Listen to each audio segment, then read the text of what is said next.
¿Qué tal? Buenas tardes, mi nombre es Horacio Alejandro López Hierro. Actualmente curso la carrera en Derecho. Voy en cuarto semestre, grupo 1, en el Centro Universitario Continental. A continuación les voy a presentar lo que es mi evaluación global de la materia de fuentes de las obligaciones, la cual consiste en este video hablando sobre qué es el mandato y qué es la gestión de negocios. Ambas son fuentes de las obligaciones. Sin embargo, trataremos de, en este trabajo, distinguirlas, saber en qué se diferencian. Hablaremos también de cuáles son los sujetos que intervienen en cada una de ellas. Hablaremos sobre qué es el consentimiento, qué es el objeto tanto directo como indirecto y algunos otros aspectos interesantes, y al final daremos una pequeña conclusión. Empecemos. Creo que es importante empezar definiendo qué es el contrato. Y el contrato es aquel arreglo bilateral entre dos o más personas que establece una relación jurídica, la cual, en la cual se crean derechos y obligaciones. Esta se da voluntariamente entre las partes. Una vez definido qué es el contrato, hablaremos de qué es el contrato de mandato. Este se encuentra fundamentado en el Código Civil para el Estado de Hidalgo, en el título 9, capítulo primero, en el artículo 2536, perdón, y habla de que el mandato o procuración, así le llaman, es un contrato por el cual una persona faculta a otra de realizar un acto jurídico o alguna cosa en su nombre y representación. Me permitiré citar el artículo. Dice: el mandato o procuración es un contrato por el cual una persona da a otra la facultad de hacer en su nombre alguna cosa. Efectivamente, como ya lo dijimos, es aquel acto en el cual yo o una persona le cede a otra persona el realizar un acto jurídico en su nombre y representación. Simplemente, para que quede más claro, realizaremos un ejemplo. Persona A tiene que cobrar un dinero, por ejemplo, o tiene que realizar cualquier acto jurídico. Él realiza un contrato de mandato en el cual autoriza a persona B para que realice este acto en su nombre y representación. Persona B va y realiza el acto jurídico, va y cobra, etc. ¿Ok? Una vez claro, continuemos. Existen distintas formas de que se realice o tipos de que se dé el contrato de mandato. El contrato de mandato es el por el cual el mandante le da la facultad al mandatario de realizar un acto jurídico. Yo sé que aún no hemos definido esos conceptos, pero no se preocupen, a continuación los daremos. El contrato de mandato se puede dar de distintas formas, como ya lo dije. Puede ser específico o general. Cuando hablamos de que es específico, es que es un acto particular, un acto concreto, un acto visto, un acto definido. Es decir, por ejemplo, en el ejemplo anterior hablamos de que simplemente él iba a cobrar un dinero o él realizaría solamente ese acto jurídico en específico. Entonces hablaríamos de un contrato de mandato específico. Cuando hablamos de un contrato de mandato general, es cuando esta persona le da la facultad a la otra de realizar actos jurídicos, pero cualquiera de estos actos jurídicos, el que sea, no uno en específico, todos, el que él quiera. ¿Sí me entienden? Obviamente con el consentimiento de ambas partes. El contrato puede ser expreso o puede ser tácito. Como bien sabemos, expreso se refiere a que esté en papel, que esté bien fundamentado, que quede constancia de ello, que se vean las firmas y que existan cláusulas, por así decirlo. Y en el contrato tácito se da sobreentendiendo que también se da este acto, simplemente que no existe algo físico como tal. Simplemente se llegó a un acuerdo que pudo haber sido verbal y se puede dar este contrato de mandato sin ningún problema. El contrato de mandato puede ser oneroso o puede ser gratuito. ¿A qué nos referimos con oneroso? A que digamos que la persona que le cede o que le da la facultad de realizar un acto jurídico a la otra persona, le dice que si realiza ese acto jurídico en su nombre de representación, él le dará a cambio una cantidad económica. Ahí hablamos de que es oneroso. O puede ser gratuito, de que no le doy ninguna cantidad económica y él simplemente realiza el acto en mi nombre de representación. ¿Ok? Ahora sí definamos ya bien como tal cuáles son los sujetos. Como ya les dije, existe el mandante y el mandatario. El mandante, como su nombre lo dice, es el que manda. Es aquella persona que confía de su representación o de su gestión de un negocio a otra. Aquella que cede este acto, que autoriza. ¿Me entienden?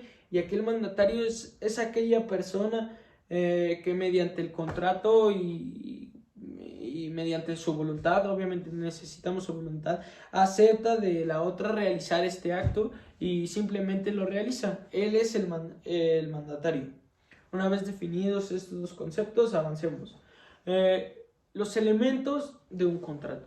Esto es un tema fundamental para nosotros como abogados, gracias a que si uno de estos elementos llega a faltar en nuestro contrato, este no tendrá validez jurídica. Es decir, podrá existir, podrá en el mundo real, por así decirlo, no es algo inventado, existe, pero si uno de estos no se completa, no existe en el mundo jurídico, no tendrá validez y no podríamos exigirlo de ninguna manera. El primero de estos elementos es la capacidad. La capacidad, para definirla mejor, vamos a dividirla en dos partes y se divide doctrinalmente en dos partes. La capacidad de goce y la capacidad de ejercicio. La capacidad de goce es aquella capacidad que tenemos desde que nacemos. Los niños tienen capacidad de goce, las personas que tienen problemas en sus facultades mentales tienen capacidad de goce. ¿Por qué? Porque la capacidad de goce es básicamente el derecho que tienen las personas. Existen, por ejemplo, los derechos de los niños, los derechos de los adultos mayores, todos tenemos derechos, todos gozamos de estos derechos y a todos se nos respetan estos derechos. Sin embargo, no todos podemos realizar actos jurídicos y aquí es donde viene lo que es la capacidad de ejercicio. Hablemos de qué es capacidad de ejercicio porque nosotros realizamos actos jurídicos. Realizamos estos actos y no cualquiera puede realizar estos actos jurídicos. Los niños no pueden realizar actos jurídicos, las personas que tienen problemas en sus facultades mentales no pueden realizar actos jurídicos, solamente los mayores de 18 años y que cumplen algunas características. ¿Ok? Una persona que es menor de edad no puede realizar un contrato, por ejemplo, ¿no? ¿Por qué? Porque no tiene capacidad de ejercicio y si no tiene capacidad de ejercicio este contrato no será válido. ¿Ok? Hablemos del segundo elemento. Es el consentimiento. El consentimiento no es difícil de entenderlo. Es la manifestación libre, voluntaria y consciente de realizarlo. Es decir, yo acepto realizarlo, me parece bien hacerlo, yo quiero hacerlo. Al momento de poner mi firma, yo estoy aceptándolo. Al momento de yo darte una afirmación o decirte que sí, expresamente o hablando, se entiende que existe consentimiento. Pero no tenemos que olvidar que el consentimiento puede ser anulado en algunos casos. Este puede ser anulado o vulnerado cuando exista intimidación, violencia, fraude o algún otro aspecto que haga que o omisión o hasta equivocación de una de las partes. Y esto hará que no exista el consentimiento y por lo tanto, como ya sabemos, no existe este acto jurídico como tal. ¿Ok? Para un contrato de mandato, claro que se necesita consentimiento de ambas partes, se necesita capacidad jurídica y de capacidad de goce y de ejercicio de ambas partes. Y ok, sigamos con el siguiente elemento, el objeto. Este sí es un elemento el cual me causa un poco de problema, pero creo que lo he entendido. Bueno, pues el objeto son aquellas cosas o hechos en los que recae la obligación. Existe el objeto directo y el objeto indirecto. Cuando hablamos de un objeto directo es sobre donde recae la obligación o donde recae este acto. Es decir, el objeto directo de un mandato es, pues, de un contrato de mandato, perdón, es producir obligaciones de hacer a cargo del mandatario cumpliendo lo ordenado por el mandante. ¿Qué quiere decir? Que existe la obligación de la persona mandatario de realizar un acto, pero existe la obligación, y cuando existe una obligación, existe un objeto directo, porque hay una obligación. Cuando no existe una obligación, es simplemente un objeto. A ver, veámoslo con una casa. Cuando yo compro un bien inmueble, existe el objeto directo, que es la obligación de que yo tengo que pagar por esa casa y la otra persona tiene que entregarme la casa. ¿Estás de acuerdo? Y se traspasa el título de propiedad, existe esa obligación. Sin embargo, el objeto como tal es la casa. Ese es el objeto indirecto. ¿Ok? Espero se haya aclarado. Y bueno, si no es así, existe una jurisprudencia, la cual busqué y me permitiría citarla para que quede un poco más claro. Ahora bien, debe distinguirse entre el objeto directo y el objeto indirecto de un contrato, que el objeto directo se traduce en la creación o transmisión de un derecho u obligación, mientras que el objeto indirecto es la cosa o hecho mismo. ¿Ok? Es lo que estamos diciendo. Cuando existe obligación o derecho, estamos hablando de un objeto directo. Cuando no existe como tal una obligación o un derecho, simplemente es el objeto o la cosa como tal, el bien o la cosa como tal, estamos hablando de un objeto indirecto. ¿Ok? Algo que se me olvidaba decirles. El objeto tiene que cumplir 3 características fundamentales, que es el objeto tiene que ser real, es decir, no podemos tener objetos inventados, tiene que existir en el mundo, que estar facientemente, tiene que ser posible realizarse, ¿ok? Tiene que ser lícito, es decir, no tiene que ir contra la norma jurídica, no tiene que, no tiene que vulnerar ninguna norma, y tiene que ser determinado, es decir, tiene que ser específico, tiene que desde el principio saber qué es lo que estamos buscando, tenemos que saber qué es, ¿ok? Vayamos con el siguiente, la causa. Pues el elemento de la causa es el motivo o el fin del contrato. Es el por qué estamos haciendo este contrato, el por qué, el por qué lo buscamos y el por qué lo iniciamos. ¿Ok? En el contrato de mandato lo iniciamos porque yo no puedo realizar ese acto por mí mismo por X o Y razón. Entonces le transfiero esa facultad a otra persona para que realice ese acto en mi nombre y representación. ¿Ok? O en un contrato de compraventa igual de un bien inmueble, el fin es tener la propiedad de ese bien inmueble y de la otra persona recibir dinero a cambio. Ese es el fin, simplemente. ¿Ok? Esa es la causa. Y por último, de los elementos del contrato, está la forma. En ocasiones la legislación pide para distintos actos jurídicos formas específicas o formatos específicos. Otra vez, yendo al ejemplo de un bien inmueble, te piden que sea frente a un notario público. Entonces tendrá que cumplir ese acto, si no, será nulo. Pero como ya vimos, el contrato de mandato puede realizarse de distintas formas, ya las enumeramos anteriormente. Entonces lo que no está prohibido, está permitido y podemos realizarlo. ¿Ok? No existe una forma en específico. Ahora hablemos de la gestión de negocios. La gestión de negocios igual se encuentra fundamentada en el Código Civil para el Estado de Hidalgo, en el artículo 1880. Habla de que sin mandato, bueno, lo voy a citar para que quede claro. Artículo 1880. El que sin mandato y sin estar obligado a ello se encarga de un asunto de otro, debe obrar conforme a los intereses del dueño o del negocio. Dice en la primera frase, al que sin mandato. Ya hablamos anteriormente en este video que el mandato es aquel permiso que le da una persona de realizar un acto jurídico. Cuando hablamos de que no existe un mandato, es que no existe una autorización previa. Esa es de las principales características. En el mandato existe la autorización previa de la persona.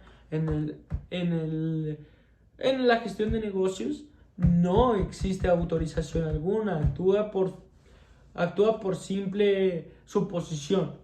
Una actúa facientemente por orden y otra por suposición. Una de las principales características. Los sujetos de la gestión de negocios son el gestor, pues el dueño del negocio o el titular de este.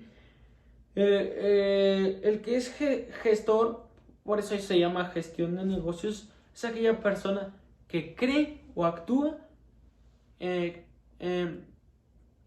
está en beneficio de la otra persona. Es decir, el trabajador actúa pensando que a su jefe le va a ir bien si realiza ese negocio. ¿Ok?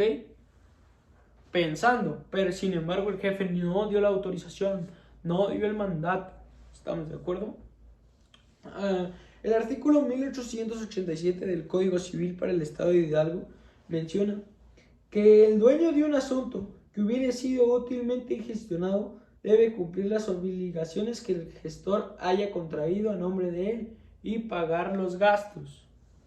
Es decir, que si a la persona o al dueño del negocio le beneficia este acto que realizó sin su permiso, el gestor, la gestión, él responderá económicamente. Es decir, me beneficia, qué bueno que actuaste sin que yo te dijera, qué bueno, lo hiciste bien, me benefició, paz, yo pago, ¿ok? Pero si no me beneficia, el gestionador está obligado a pagar esa deuda. ¿Por qué? Porque yo no la autoricé. Yo como dueño, como jefe, él dijo que estaba actuando en mi nombre de representación, pero sin embargo yo no le di el mandato, yo no le di la autorización. Entonces, con todo el dolor de nuestro corazón, él tendrá que responder a esas obligaciones, no yo. A contrario, censo de que si me beneficia, yo tendré que responder. Veamos el artículo 1890 del Código Civil para el Estado de Hidalgo, que dice: la ratificación pura y simple del dueño del negocio produce todos los efectos legales de un mandato. Es decir, que si yo acepto lo que acordó el gestionador o el gestor, perdón, yo tengo los mismos efectos que un mandato. Lo mismo que hemos hablado anteriormente. Es como si yo le hubiera dado la autorización. ¿Ok? Eso es lo que distingue una de otra. Espero que haya quedado claro. Bueno, pues para concluir, creo que son temas muy, muy importantes. Hablar de los elementos de un contrato son cosas que a lo largo de nuestra carrera nos van a ayudar muchísimo, que nos harán abogados más completos. Saber desde qué es capacidad, desde qué es la capacidad, desde qué es una gestión de negocios, desde qué es un mandato, desde qué es un consentimiento, desde qué es un objeto directo o indirecto. Son cosas que nos van a ayudar a lo largo de nuestra vida. Creo que hablar de un contrato de mandato y diferenciarlo de una gestión de negocios es algo fundamental, ya que muchas veces puedes llegar a obligar a una persona sin autorización alguna, y ahora sabemos que la ley protege a esas personas, que la ley sabe cómo resolver esos casos, y ahora nosotros sabemos en un futuro cómo resolverlo y cómo ayudar a nuestros clientes en estos casos. Saber qué es el consentimiento es algo fundamental, ya que es una de las bases para poder realizar un contrato, así como los demás elementos, como la capacidad, el objeto, las formas, y pues saber qué es el objeto directo creo que es lo que más me llamó la atención, el objeto directo e indirecto, ya que fue un tema difícil que no sabía, tuve que buscar una jurisprudencia, pero ahora saber que un objeto directo es aquel que recae en obligaciones y derechos, y un indirecto es simplemente la cosa, me abre mi panorama y creo que fue una materia muy completa. Bueno, eso es todo por el video de hoy y muchas gracias.